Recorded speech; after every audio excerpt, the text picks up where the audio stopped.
Welcome, everyone. My name is Elaine Hightower, and I am the manager of the Just Communities Accredited Practitioners Program. Thank you for choosing to spend this time with us. In a moment, we will hear from Suzanne Burns, the director of our Just Growth portfolio, who will lead us into today's presentation. But first, let's talk about a couple of events and opportunities happening within the Just Communities network. Our next live AP Zoom course will be on March 20th and 21st for those of you who have yet to join our AP network. If those dates don't work for you, we also have an asynchronous course that you can take at your convenience. To register for either the live course or the self-paced course, please visit our website at justcommunities.info. Also, our webinar Wednesday series happens on the fourth Wednesday of each month.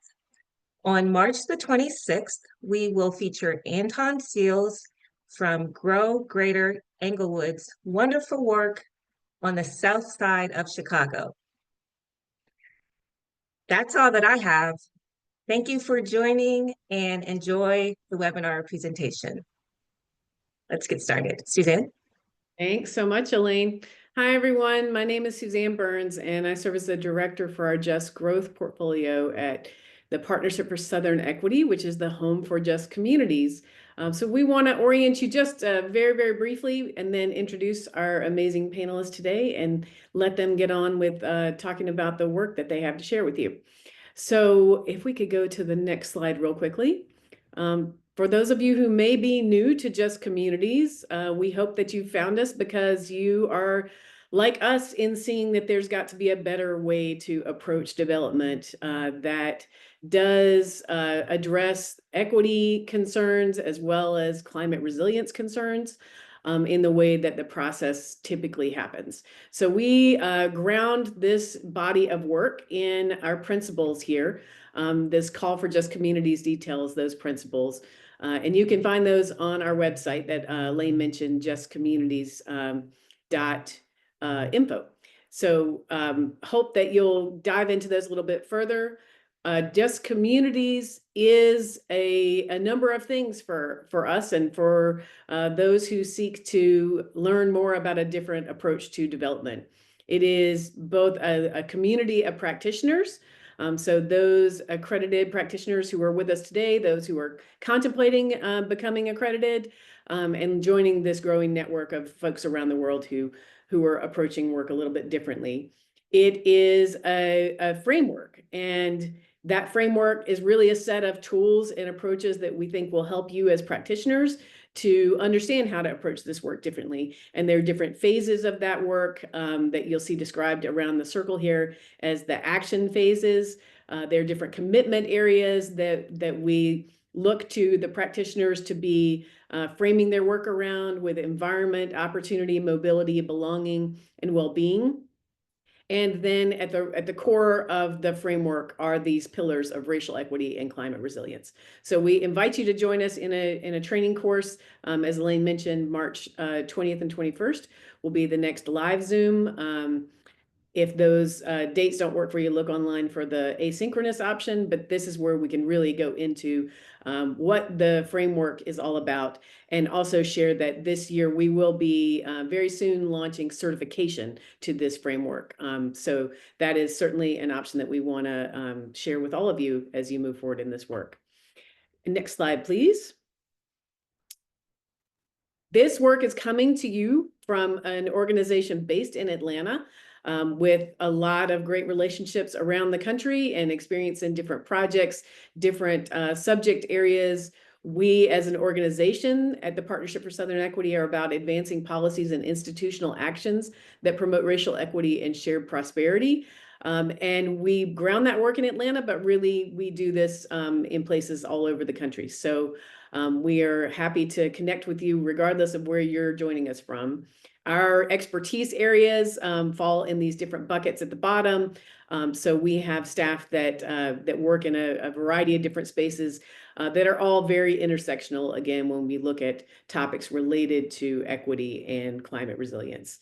And in organizing for action, in engaging our youth leaders who are ready to lead. So these are the things that frame our work, and we look forward to getting to know you better and bringing these expertise areas to the greater Just Communities AP network.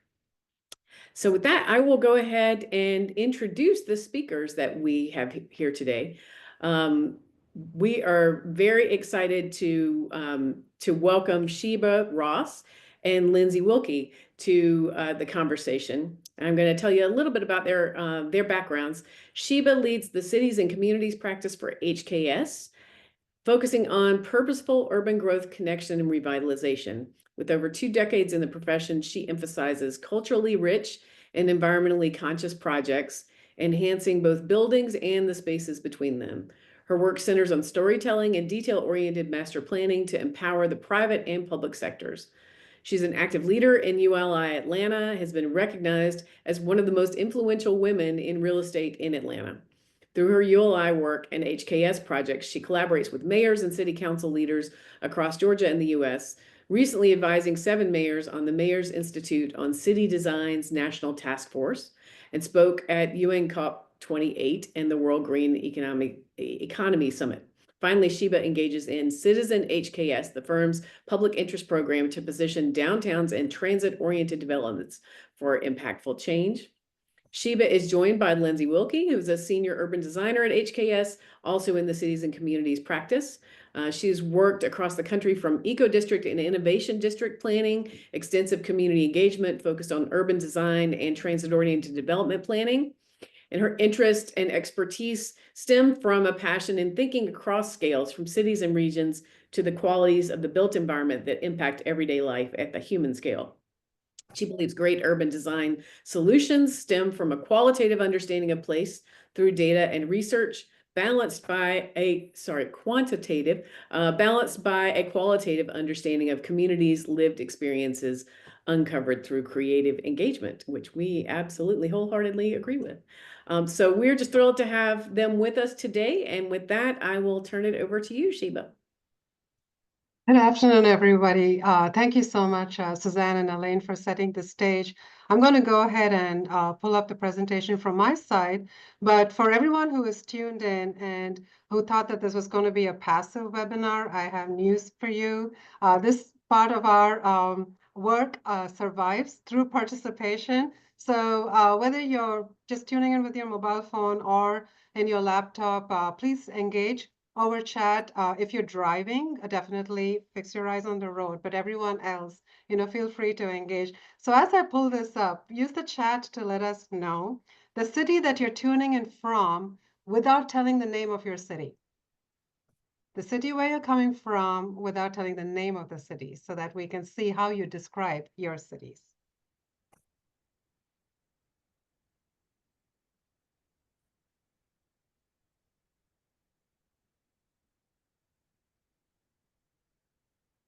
You can just use the chat function. Hopefully all of you have the ability to write in the chat. Oh, I see a few popping up in the Q&A. City of Bridges and Steel, maybe Pittsburgh. Chat is disabled. Uh-oh. Okay, so here we are in the Q&A. Beach City, Crossroads of America, Chiefs football. Named after public institutions. Oh. I see you, Lenise. So that's really interesting. Thank you for finding a way to get through, but that's actually the heart of what we're talking about. When we talk about going from pixels to people, it's not this aspect of replacing technology with the human-centered aspect. It is about leveraging. And we are all actually a pixel in our place. If you think about the source of the different cities that you all are tuning in. Man is not designed to be in isolation and an island. But Lindsey and I wanted to talk about the power of what happens when you connect the pixels meaningfully to make it all about the people, the drama that unfolds when the design process starts with the people that we are serving. And all the work that we get to do is not just from a design lens. Today, the work that we get to do, we are working alongside community. Yes, we are bringing in the facets of architecture and interior design, but we're working very closely with the owners. So we're going to pull up a poll because we can't really see you. And if we have to talk about people in a pixel-driven environment, we want to know a little bit more about you. You talked about where you're coming from. Lindsey, if you're able to launch the poll, we want to know what your background is. Today, who do we have in our audience? Are you Lindsey, do you want to go through some of these options?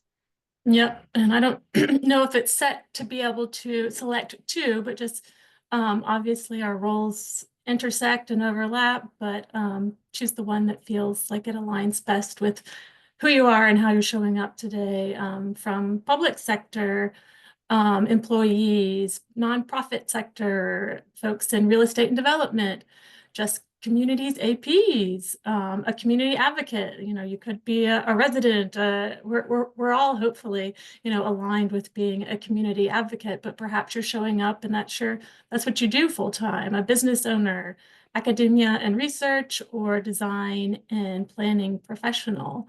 It looks like we've got about 30% design and planning professionals and 30% in nonprofit sectors. The other close behind is just public sector. Wow. So we have a really good balance here. I'm going to go ahead and end this poll.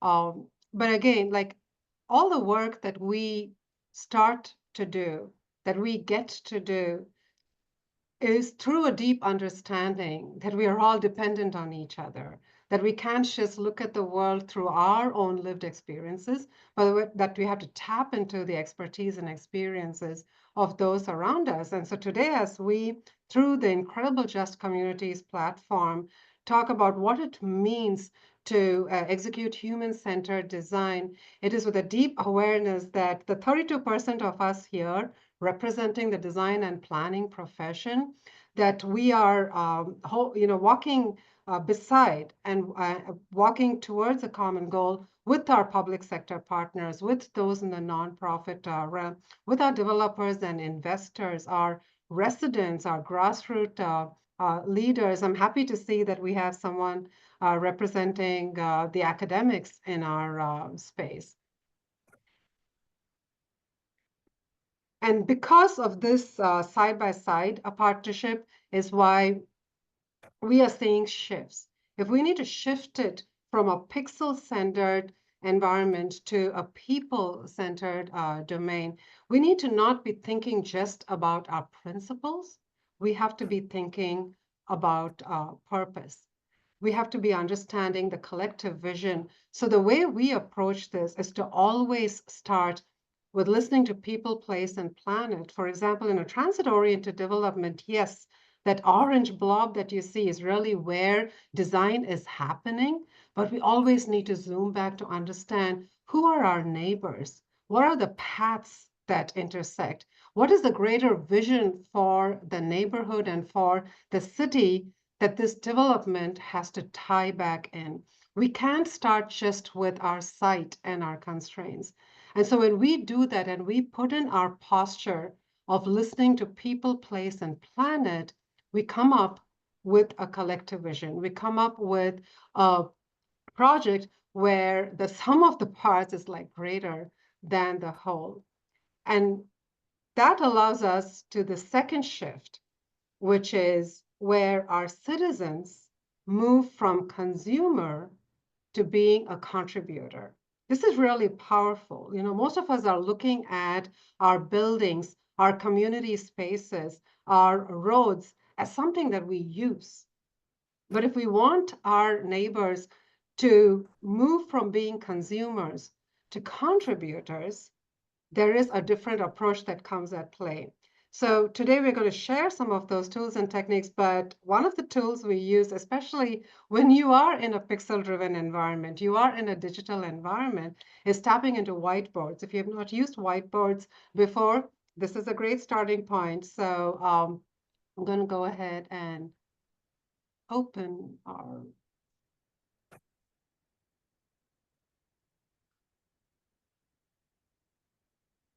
Lindsey, are you able to bring in our whiteboard? Mhm.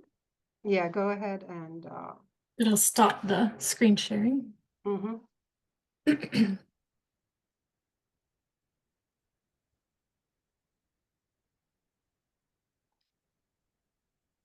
All right, so let's see, how many people do we have? Hopefully you all have access to this whiteboard. If you've never used a whiteboard before, again, this is a great tool where you don't have to add yet another software and point people to, in terms of engagement. You just bring it up through our Zoom interface. So we wanted you to use, you know, an emoji, and you could, again, stick to the chat if you prefer that.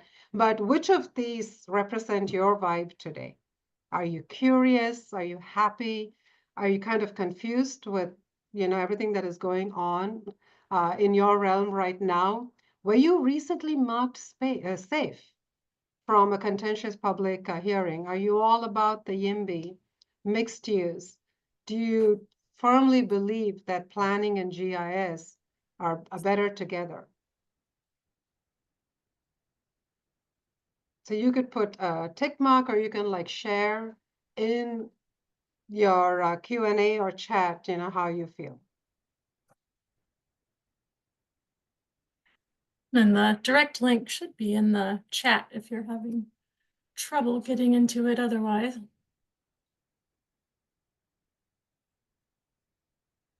So one of the reasons we always start with a pulse check is so that, you know, the first rule of engagement is like, you know, don't do for me without me. And we as experts tend to think that, you know, we can easily put ourselves in other people's shoes. But rather than trying that, like, you know, we just get to someone wearing those shoes and find out their perspective on what's happening with their development, with their community. And so it always starts with not assumption, but it starts with with actually reaching out and finding out the sentiments of the people. Sounds like we might have some trouble accessing the direct link. To the whiteboard? Yeah, people don't have permission to access the All right, direct link. move forward with, you know, the story. So give me a thumbs up if you are all able to see the presentation back on. All right, so the reason why this is important, why do we want to do the shift from being a consumer to a contributor, is that all the work that we get to do, whether you're here tuning in as a nonprofit, you know, administrator from the public sector, from the private sector, the project that we're doing could be just on a particular site level, but it has the power to influence the district all the way up to the city. Similarly, you could be working on a large comprehensive master plan, but it has the power to influence your front door for a public building. And if that's the scale of influence, then the way we engage and the way we go through our design process has to have a scale in terms of time. You start with building relationships. Then once you build your relationship, that helps us develop the identity. And it's only when the identity is established where we can exert influence. So we look at engagement across a spectrum. Everything that we do does not operate under the one size fits all. You can't say that surveys are the only way to go, right? Like, or everything is about collaboration. There is a time where you just have to go through information. And then there's a time to seek advice. Or you move forward in the spectrum and then you decide, when is it that I have to involve multiple stakeholders? What's the right time to collaborate? Is it time where the stakeholders actually become your authorizing body so you empower? And finally, how can the story be amplified by those who are receiving the outcome of the design, not those who are actually designing the project? So we tap into this engagement spectrum very frequently in order for us to cater the kind of engagement we are doing with the stage of the process. And that allows us to come up with different methods of engagement, which again, here is a quick snapshot. Depending on where you are, whether you are involving the stakeholders or you are empowering the stakeholders, it's no longer about the pop-up engagement. It's the pop-in engagement. And sometimes you have to take advantage of technology, right? Like you are doing an online photo scavenger hunt, or you're sitting with your teams and doing tactical co-creation. You're using your iPad to do live mapping of the sites. And sometimes you have to go the distance and know that the abilities of the people in your audience is varied. We've held community meetings where we have had to create a Braille plan to cater to the visually impaired audience. And going that extra mile in order to make sure that your message can be received really pays, because then you're building the plan together. Lindsey, do you want to hit on any couple of these examples? Yeah, I mean, I think that one of the things about pop-in engagements is thinking about the process is one where you go to the community, and really that allows you as an observer to really even take in more than just what you're hearing verbally. And so one of the things that we have really been thinking about is where are the events, where are the pop-up markets, where are the things that the community is already going to be at that we can just weave in our process. And so it's not inviting someone to yet another thing on their calendar, but really understanding that people's lives are busy and catering that diversity of inputs to people's busy lives. Yeah, and that brings us to a very important term, MVP. You know, we hear about MVPs a lot, and we have always talked about it as the most valuable player. But what if we think about it as the most vulnerable players? You know, value can come from different forms, but a deep understanding of vulnerability actually helps us to design in a very custom way. And understanding that vulnerability actually means that you do go back and tap into GIS data. You look at what is it that the data is telling you that you need to overlay. This is a snapshot of the fact that it can't just be about land use. It's access to trails and open space, which has access to healthy food. What is the income distribution? We use cell phone data to understand where is it that, what is the different methods by which people move? How do they move? And then when you overlay all of this information is when you have this posture of listening to place. And then just like the Just Communities protocol that looks at both the racial aspect of it, but also at the planet aspect of it, climate, environmental stewardship, we lean in to understand what does it mean to listen to the planet? What are we hearing and seeing from the data that's not just telling us about the topography or where your main access points are, but even looking at the path of the sun or the wind to know that that influences the comfort of your open spaces.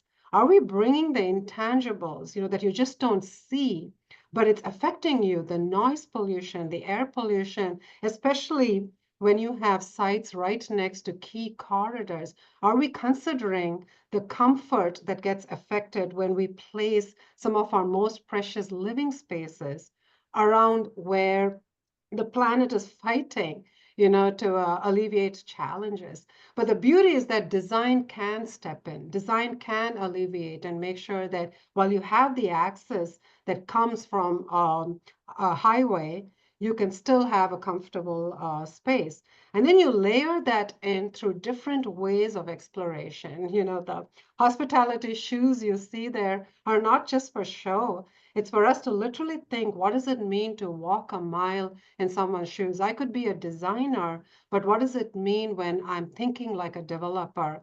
When I'm thinking about the person who's actually putting their money on this project, what does success look like for them?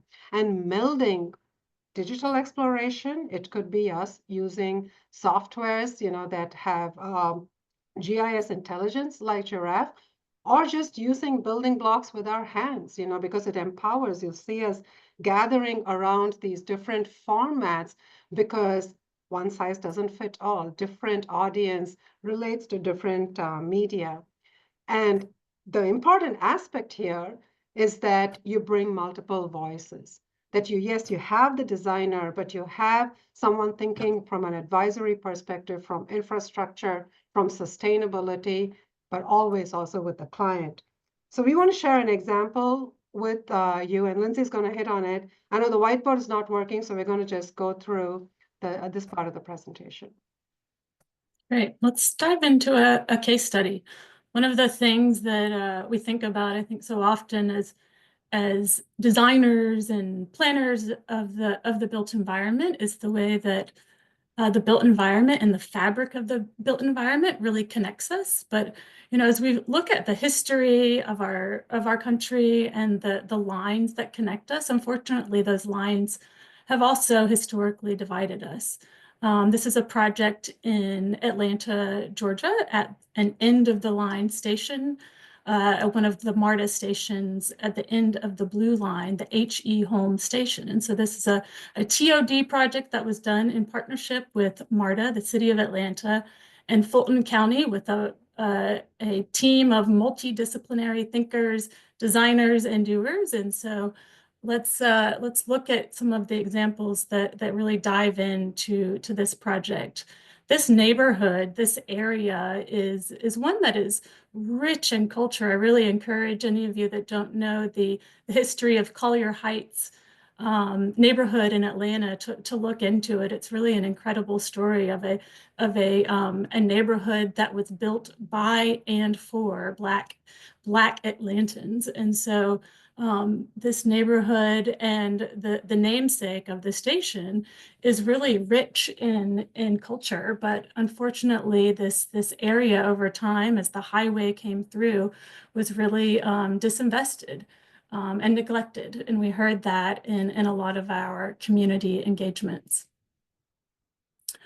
In order to really cater the process to the community, we looked deeply at the demographics to understand a starting point. We understood that a lot of the population in the neighborhood was an elderly demographic, but there's an emerging or rising younger generation that's moving into the neighborhood. And so as we looked at the ways to really meet people where they are, we knew that a website and a lot of virtual presentations and the online engagement was going to be important to cast a wide net, but equally important because this is an end of the line station, is this transient population that was so often, that's really a big stakeholder in this community. They may not live in the community, but they're using the station daily, coming and parking and really getting to downtown Atlanta. And so we used a really wide variety of methods to meet people both in person and online. With the community, one of the things that really rose to the top is this is a commuter hub. This is where people come and park, but how much more could we think about the value of this place if we think about it as a community hub? A place that, as Sheba mentioned earlier, we looked at guiding principles that were informed by early stakeholder and community conversations, that this place should be a place that's a destination that builds on it being a destination where people come and park and ride into the city. But what more could it be when it's also a place that you're parking and riding to work, but need to, perhaps grab a bite to eat? A place of restoration, that this is at the high point of the watershed. And so one of the things we looked at is, while it's completely covered in asphalt today, how can we think about design interventions that can contribute to the natural environment and really become a place of healing the natural environment, for being a city of trees, as Atlanta is often referred to, a place of well-being and legacy. But how do all of these things, again, tie back to the everyday experience of people that are living, working, and visiting the station, so that it's also, these principles don't just inform the broad brushstrokes of the master plan, but really get into the details of the lived experience. This is a kind of a word cloud, if you will, of some of the top themes that rose up when we asked the community, what's your vision for the future of the site? The biggest one being diversity, that this is a really established and older community, but it's also a place that is welcoming change and diversity, that should be centered around community, opportunity, gathering, connection, and safety. These were some of the words that, as we thought about that shift, what is this place today? We heard neglect, we heard forgotten, we heard unsafe. What is that shift to tomorrow that should really be uplifted through this master planning process and a vision that is established with and for the community? The master plan vision, I think if you squint, the TOD part of this was important, the transit and the development.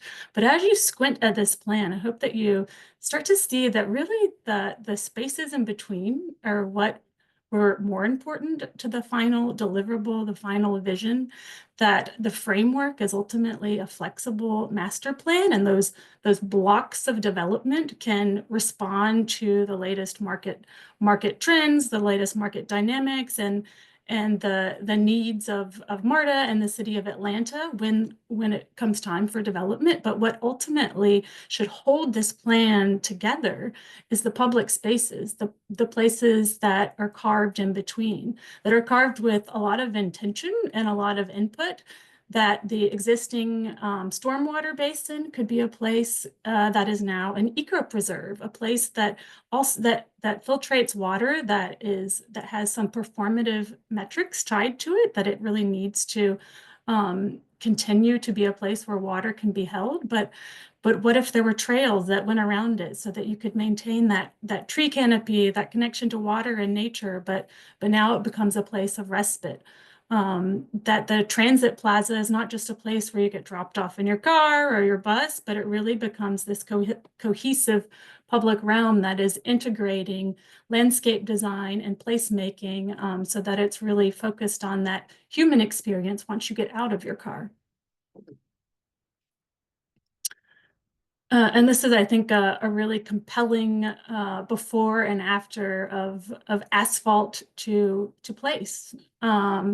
That we were really cognizant of that line in the fabric, and the ability for the central spine that you can see kind of running north and south, for it to be a connecting point. And that's at the tunnel of the station that connects the 22-acre site north and south. And so that's anchored by two public spaces that really respond to the context. And we were really cognizant of that also in the form and scale of the suggested building footprints, that the community was really, wanted this to not be a place that didn't fit in or felt distinctly different from its context, but really was woven into the existing and changing fabric of the community. A place that, as MLK Drive changes from a very car-centric street to one that could potentially have local retail fronting onto a plaza that's connected to the station, but is also a place that people could come and gather, and really creates a sense of community at the station, whether they're there to use the train or not.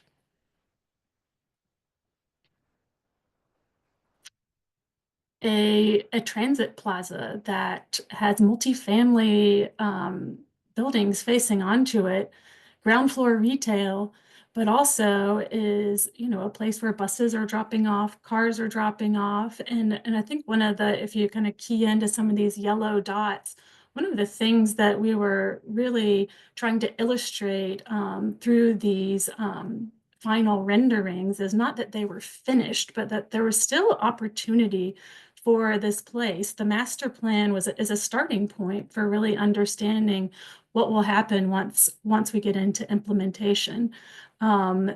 Station Soccer is a local Atlanta organization and nonprofit that has been has had a lot of success working in communities and bringing soccer fields to transit stations across Atlanta. And so we were thinking beyond just, you know, just the places, the physical aspect of places, and what could be the programmatic partners of these places that really start to bring them to life. And so Station Soccer, this is one of the stations that's designated for a future soccer field. So you can see that that's illustrated in one of the public spaces on the north side of the plan.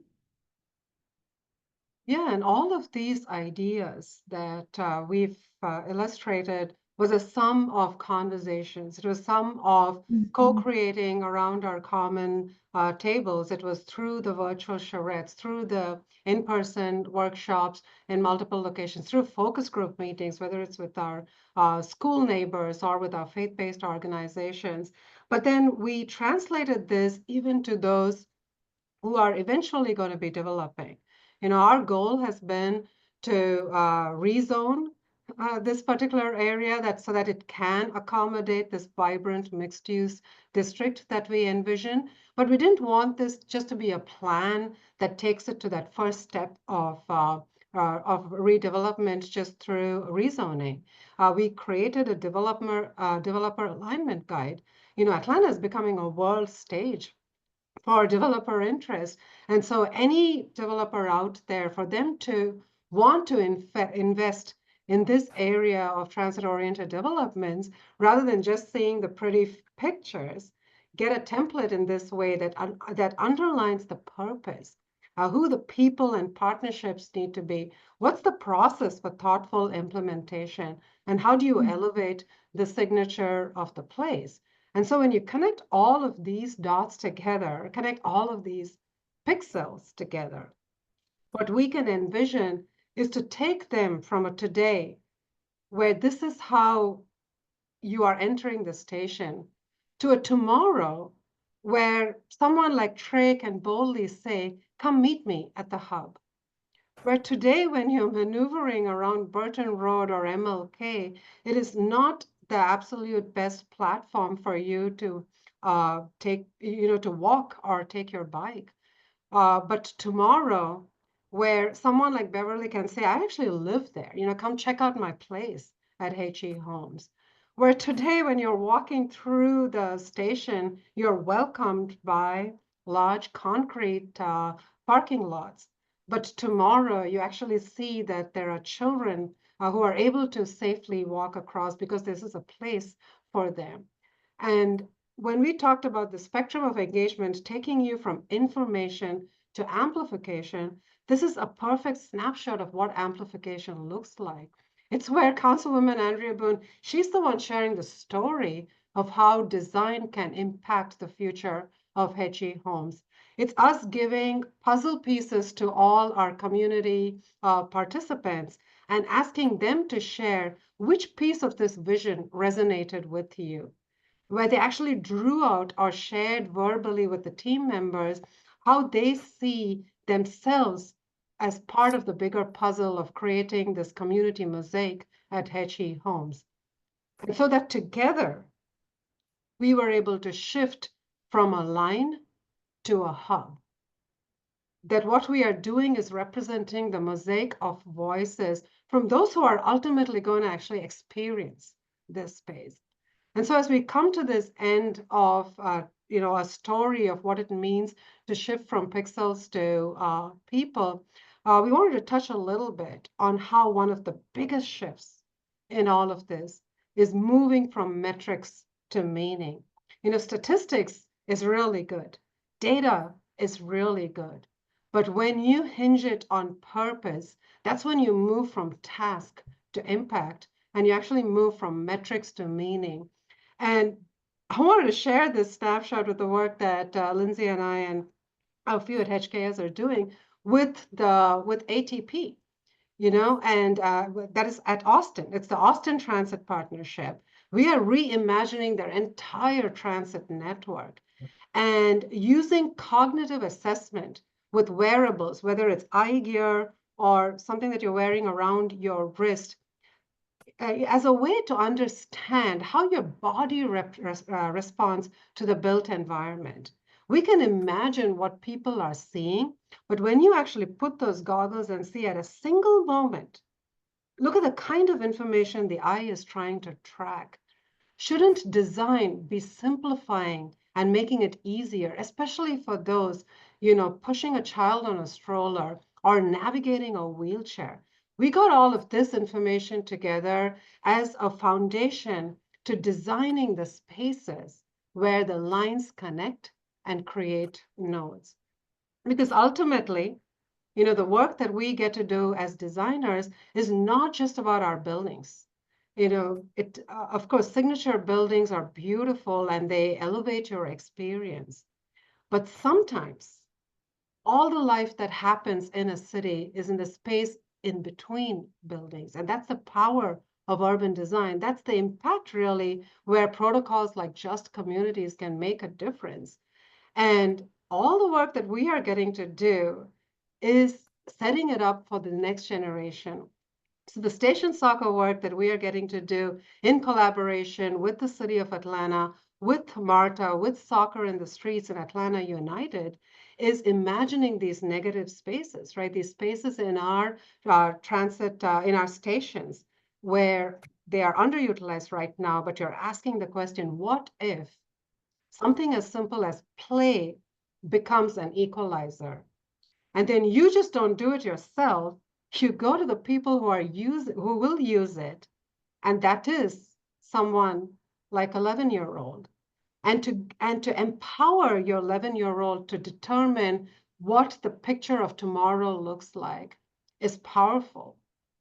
And all the work that we do in our master planning, cannot be done sitting behind a desk, hidden behind data.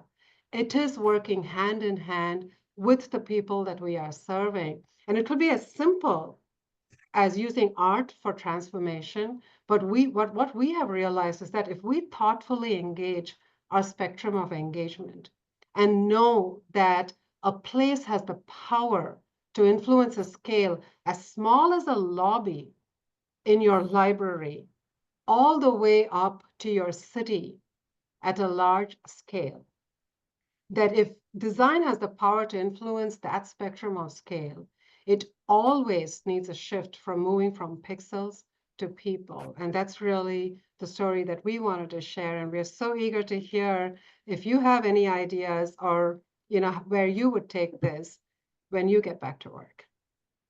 Thank you.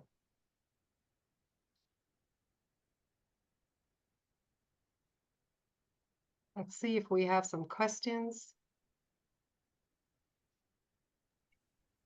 Yes, and ladies, we're probably apologize for the technical hiccup on the whiteboard, but we were able to get folks in who had requested access. So if you wanted to pull that back up.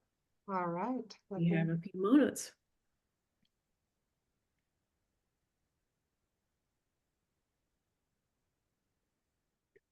Yeah, the reason why we wanted to do the whiteboard is, again, like, just give a platform for everyone to participate. One of the things that we had highlighted in our presentation is always understanding our audience. So we had wanted to use this, just day in the life in a city to say, what is your place in this? Who are you in this picture? And I was curious, you can move a heart to where you are, like, just very recently, my children moved from being in the elementary school age to middle school and high school. But a few months back, I would have put a heart on this, on an everyday basis. I am the mom with a kid, trying to make sure that my kid is safe while they can have a blast, wherever they are walking. Go ahead and move, if you're able to move it, move that heart, but then feel free to also use this time, everyone, to ask any questions and we'll address it.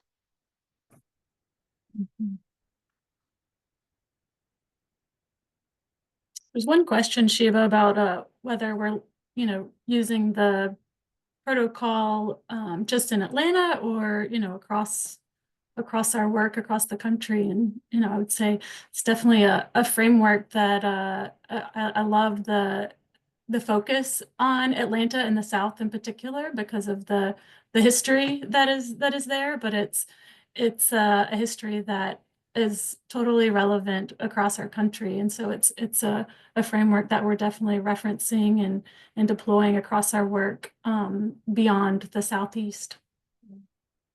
Yeah, and what we've noticed is that I think we were very excited about the Just Communities protocol because it gives like a form and accountability.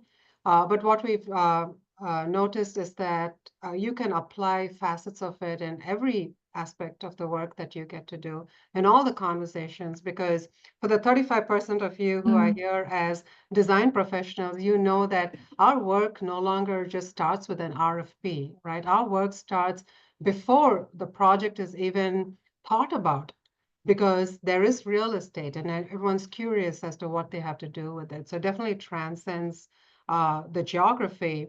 It's been really personally exciting to see where Atlanta is taking it. And I think Atlanta leaders and from different organizations have really tapped into it. I see this other question too, Lindsey, about, I think when we were showing our ATP work, those variables and how they maybe showcase some of the bias. And you've written it as an anonymous attendee, and I want to give you a shout out actually for thinking in that fashion. That was the first thing that came to our mind when we had put on the goggles and the watch to on someone who was navigating a wheelchair. We realized how in a single second, the amount of information that they are tracking across different heights, where sometimes we plan just for the person who is walking, but the fact that there is someone in a wheelchair in a single second, they probably have to make 6 decisions for every one decision that we feel an able-bodied person is making. And that revealed the bias in how we've been approaching our branding and wayfinding and offering legibility in the built environment. So we also had these tags, and again, I want to give a huge shout out to UN Studio. UN Studio has led our ATP work and cognitive assessment. We've done a lot of our public space, public life work with our partners at Gale. When we were testing, using the electrodes, we realized like when your heart rate rises up, and when it comes down to a point where it is calm. And most of the time, we notice in these environments where you're navigating transit, you're mostly calm when you're, for example, surrounded by people who have children. You're mostly calm when you're able to look at a tree and experience the shade that it offers. You're mostly calm when you're crossing the road and there is a median for refuge. But your heart rate elevates when you are at an intersection that is, 6 to 12 lanes wide, or it is hot and you haven't found refuge. Now, these are things that just seem fundamental, but to see how your body responds to it is fascinating. And to tag onto that, there are biases in all data, right? In all if we only took a single lens, I think that would be the downfall. But the approach of really thinking about the spectrum of engagement, the diversity of ways that we engage people, and really coming to the community as a partner and understanding the community as an expert partner to contribute their lived experiences. I think we're seeing more and more in our work too that community is being compensated for their time, for their contributions, and I think that's going to be something that we'll continue to see both with public sector and the private sector, that the lived experience of community and their time is just as valuable as the paid consultant. And so there are certainly biases in all of the data and the collection methods, but I think that's where the variety of tools is and methods are really, really necessary, and to pair that quantitative understanding with the qualitative perspectives. Yeah, Well, like Ladies, I've seen a number of great questions popping up in Yeah. the Q&A. yeah, I'm trying to pull those up too. So I'm going to answer the next couple of questions, but keep the whiteboard here, which is really interesting. We were thinking about the pixels of place, like how does a kit of parts in our place come together? So for those who are able to access something that Lindsey and I would love to see from you is, but what are also the intangibles? Like if you feel so led, go ahead and put a star next to some of the important aspects of place. But you can use this sticky to write, what are the intangibles? If you remember when we talked about listening to planet, we talked about understanding things like air pollution and noise pollution, understanding that, not all areas cater to just one particular generation. You have multiple generations, you have different backgrounds. Absolutely, whoever wrote health, right? The access to health and the health disparities, how does that contribute? So I was going to go to this question about how do you collect and use data from community engagement sessions and ensure the data you're collecting is implementing the final plan? Amber, that is such a fantastic question. It speaks exactly to a line that we say all the time, is what can design do? Like anything, whether we're collecting a data point or when we are hosting a community meeting through these kinds of online sessions, one of the reasons why we use, whether it's the physical board in the room or a whiteboard virtually, is so that we're not, being in the posture of listening is very important. Before we speak, we listen. But after we listen, we act. So us displaying what we are hearing from the community, connecting it quickly and saying, what can design do to enhance something that is going great, to enhance a positive attribute? What can design do to alleviate a negative challenge? If we are hearing a lot about lack of safety and security, or the impact of density, like you want to be able to capture that. So what can design do to address a challenge that needs to be alleviated? But most importantly, what can design do to fill a gap? So in all our engagement session, we bring closure to our listening sessions by talking about what design can do. And then when we go back with our report, we talk about what we heard and how design will actually address that. So that's something that we are being very proactive about. And then Nash, you had written asking, is this something that you're just seeing in the public sector world, or are you also seeing this from the private development? And I think one of the reasons that we in the Cities and Communities team at HKS are so excited is because we are seeing it from our developers. Our developers, the leadership all across the country is changing, where the leadership is not just going with, authoritative leadership, it's with leadership as a team sport. So even our developers are bringing in consultants who can think deeply about equitable developments. It's the redefinition of the ROI, where ROI is not just about dollars, but it is about health and well-being, about equity, about improved access and opportunity. So it's really encouraging to see from our private developers too. Yeah, one example that comes to mind in my community, I live in Chattanooga, Tennessee, and a private developer has an old industrial site, and they've been working with nonprofit partners to program and invite the community into the site, this kind of empty industrial site, before anything is built on there. And so I think that kind of ties back to some of the technical methods that we've been deploying and thinking through, is like, how do you bring the community in before there's a shovel in the ground, before there's a building, to start both imagining with you, but also like bringing the potential of place to life just through early activation and engagement and, you know, small scale tactical interventions.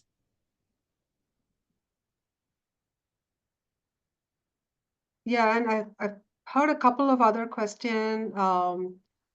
Example about our MVP, you know, shifting from just the valuable to the vulnerable.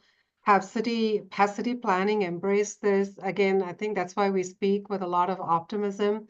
In Atlanta, we are working very closely with the city of Brookhaven. We did something recently with the city of Fayetteville, centered on this aspect of understanding vulnerabilities and setting up a framework that will, you know, deeply represent and serve where the vulnerable are.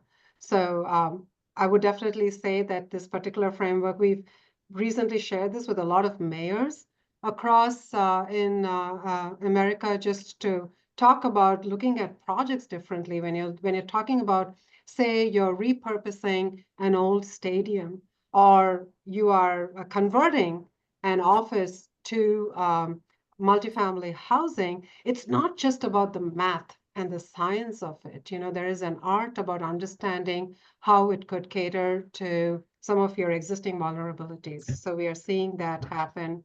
And Kishore, you had talked about lowering carbon footprint. You know, that's one of the fundamental, actually, when you read the Just Communities protocols, you see like one of the approach ideas is compact footprints. You know, how do you reduce that? You can still have density, you know, but you can still reduce your footprint, but give enough space for the earth to breathe. So we've that is fundamental through the protocol, but that's also something that we've been actively enacting on. Suzanne, is that our cue that we have to wrap up? I think we're about at time, so I would love any quick final thoughts. I know we've had some interest in accessing the slides, so if that's something that you're willing to share after you've sort of had a chance to look back at them. I know folks would be interested in that. And then I had a question about rewatching this. So we will make sure that the recording is shared through our website, and we'll send some follow-up links to those who were on the call as well. Any final thoughts before we let you move on with the rest of your day? Well, Suzanne and Just Communities, I think for HKS, this is an incredible privilege that, you know, we can come thinking about design, but connecting it deeply to the community and sharing how that work can shift, you know, from metrics to meaning. So this platform is unbelievable. Just looking through the questions and seeing, you know, this engagement has revealed the fact that this is something that is front of mind for all of us. You know, like the work that we get to do, not that the work we are asked to do, the work that we get to do is at this threshold of purpose and impact. So whatever you're going back to after you sign out from this, you know, whatever job it is that you are going to do, I would really encourage you to pause and think about, let's leverage the pixels, but let's always make it about people. Thank you. That's beautiful, Sheba. Thank you. And Lindsey, we're just thrilled to death to have partners like you taking these ideas and putting them into practice and really showing impact with that. So thank you so much for taking the time to prepare for this and to be with us today.